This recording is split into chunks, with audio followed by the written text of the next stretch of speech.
आज हम आपको यहाँ पर कुछ ऐसे पौधे बताएंगे जो नर्सरी से अक्टूबर के महीने में आप बिल्कुल भी ना लेकर आएँ, क्योंकि अब इनका डोरमेंसी का सीज़न है। अगर आप नर्सरी से पौधे ले आएंगे तो हमारा पैसा ही वेस्ट होगा। तो इसलिए मैं यहाँ पर जो पौधे बता रही हूँ उनको ध्यान से देखिएगा और अपना पैसा बचाइए। अगर हो सके तो कटिंग लगाइए। पहला प्लांट है हमारा अपराजिता का। ये अपराजिता में इस समय अभी तो बहुत ढेरों फूल आ रहे हैं और बस 15 दिन फूल और आएंगे। सितंबर तो बस 2-3 दिन ही बचे हैं। अक्टूबर के महीने में ये बिल्कुल ही डोरमेंसी में चला जाता है। 2-3 फूल केवल आते हैं और इसमें फलियां बनने लगती हैं और इसके सारे पत्ते पीले होकर गिर जाते हैं। सर्दियों में ये पौधा हमारा डोरमेंसी में रहता है, इसलिए हम अपराजिता को इस समय नर्सरी से बिल्कुल भी नहीं लाना है। और आज मैंने देखिए अपने प्लांट में कितने फूल हार्वेस्ट किए हैं और इस समय नवरात्र चल रहे हैं तो हम रोज़ अपने मैया जी को खूब सारे अपराजिता के फूल चढ़ा रहे हैं। लेकिन बस ये 15 दिन की और बाहर है। और अगला प्लांट है हमारा देसी गुड़हल।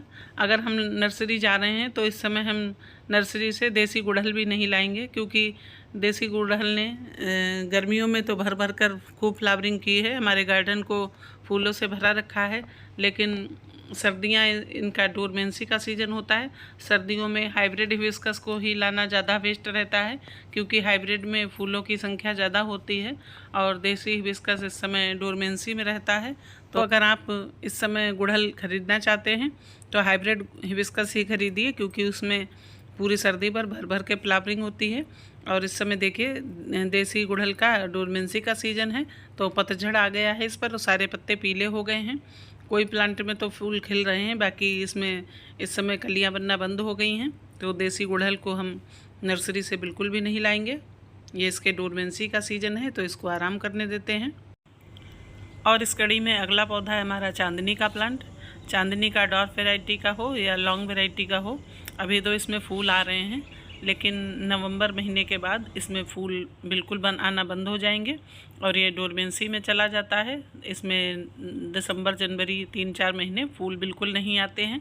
तब हमें इसकी हार्ड प्रूनिंग कर देनी चाहिए और फरवरी मार्च में फिर से इनमें नई ग्रोथ होती है, तब फिर इनमें फ्लावरिंग शुरू होती है।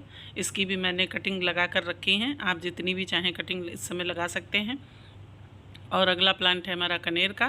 कनेर में भी कोई हाइब्रिड वैरायटी हो या देसी हो, इस समय इसमें भी देखिए पत्तियां पीली होने लगी हैं।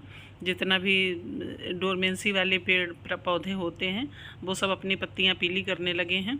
और इस समय आप क्रोटन को भी नर्सरी से ख़रीद कर मत लाइए। क्रोटन भी विंटर में बिल्कुल भी ग्रोथ नहीं करता है और बहुत ही जल्दी जरा सी पाला वगैरह पड़ जाता है, कोहरे में अगर छूट जाता है तो ये बहुत ही जल्दी ख़राब हो जाता है। तो इसको क्रोटन को भी इस समय नर्सरी से लाना अवॉइड करें। और क्रोटन का प्लांट वैसे भी नर्सरी में बहुत ही कॉस्टली मिलता है, तो इस समय आप इसको लाने से बचें। जब बसंत ऋतु आए तब इसको लाएं। और इस समय आप अरेका पाम को भी अपने गार्डन में मत ऐड करिए। अगर आपके यहाँ पहले से रखा हुआ है तो इसको सर्दियों में कोहरे से हमें बचाना होगा। ज़्यादा कोहरा जब पड़ता है तो हमें इसको शेड में रखना है। अगर कोहरा पड़ता है तो कोहरे में हमारा प्लांट ख़राब हो जाता है, इसके पत्ते पीले हो जाते हैं। और ओवर वाटरिंग भी नहीं करनी है। तो और नेक्स्ट प्लांट है हमारा जेट प्लांट। जेट प्लांट गर्मियों में जितना ज़्यादा ग्रोथ करता है, सर्दियों में बिल्कुल ही इसकी ग्रोथ रुक जाती है। और अभी भी अगर आप इसकी कटिंग लगाना चाहें तो इसकी 1 इंच की कटिंग भी आसानी से ग्रो हो जाती है। और अगर इसकी पत्ती भी तोड़कर मिट्टी के ऊपर रख देंगे तो उससे भी ये ग्रो हो जाता है। तो अगर आपको कहीं कटिंग मिल जाए तो आप इसको सेव करके रख लें, कटिंग लगाकर नया प्लांट बना लें। लेकिन नर्सरी से लाना अवॉइड करें, क्योंकि नर्सरी में कम से कम 50-60 रुपये का एक प्लांट हमारा जेट प्लांट का मिलता है। तो इसको भी इस समय नर्सरी से लाना अवॉइड करेंगे। और अभी मैं दिखाती हूँ कि इसकी 1 इंच की कटिंग कितनी आसानी से लग गई। एक छोटी सी डंडी टूटकर मिट्टी में गिर गई थी तो उसमें भी छोटी सी रूट निकल आई है। तो इस समय अगर आपके पास जेट प्लांट है तो उसकी कटिंग लगाकर शेड में रख दीजिएगा। अभी तो धूप निकल रही है, जब तक धूप निकल रही तब तक धूप में रख सकते हैं। बाद में इसको हमें ज़्यादा कोहरे से भी बचाना होगा, तो जेट प्लांट को सर्दियों में हमें नहीं लाना है। और अगला प्लांट है डेविस बैकबोन। इसकी भी गर्मियों में ग्रोथ जितनी अच्छी होती है, सर्दियों में ये बिल्कुल डोरमेंसी में चला जाता है।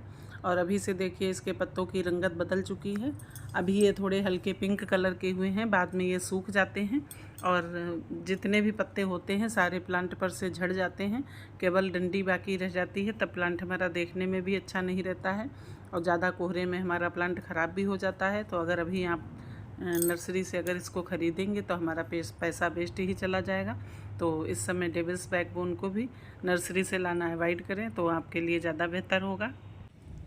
और इस समय आपको अडेनियम भी नर्सरी से मत लाइए, क्योंकि अडेनियम में भी गर्मियों में फूल आते हैं और सर्दियों में डोरमेंट हो जाता है। सर्दियों में इसमें बिल्कुल भी फ्लावरिंग नहीं होती है और इसको बस केवल धूप चाहिए। और ज़्यादा कोहरा हो तो इसको कहीं शेडी एरिया में उठा के रख दीजिए। और इसमें ना तो हमें ज़्यादा पानी देने की ज़रूरत होती है।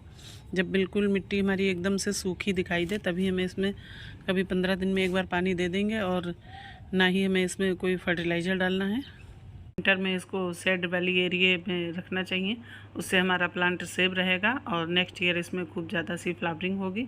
और अडेनियम में बहुत ही सुंदर सुंदर कलर के फ्लावर आते हैं, तो इसको भी हमें अभी नर्सरी से नहीं लाएंगे। और नेक्स्ट प्लांट है हमारा पोर्टुला का या पर्सिलियन।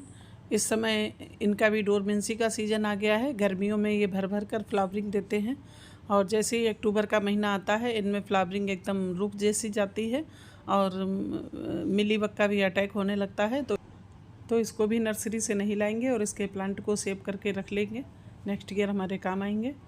और फ्रेंड, ये है हमारा देसी हिबिस्कस का, और इसमें हमारे इस समय मिलीबग का अटैक भी हो गया है। तो हम इसकी टहनी को वहीं पर से काट दिया है जहाँ पर हमारे प्लांट में मिलीबग लगा है। जब मिलीबग लग जाता है, ये देखिए वाइट वाइट सा आपको कुछ दिख रहा होगा, जब मिलीबग का अटैक हो जाता है तो चींटियाँ आने लगती हैं। उससे आप जान जाइए, अपने प्लांट में चेक करिए कि हमारे प्लांट में चींटियाँ क्यों आ रही हैं, तो आपको पता चल जाएगा मिलीबग का अटैक हुआ है। और फ्रेंड, अगर आपको मेरा वीडियो अच्छा लगा हो तो लाइक कीजिए, सब्सक्राइब कीजिए।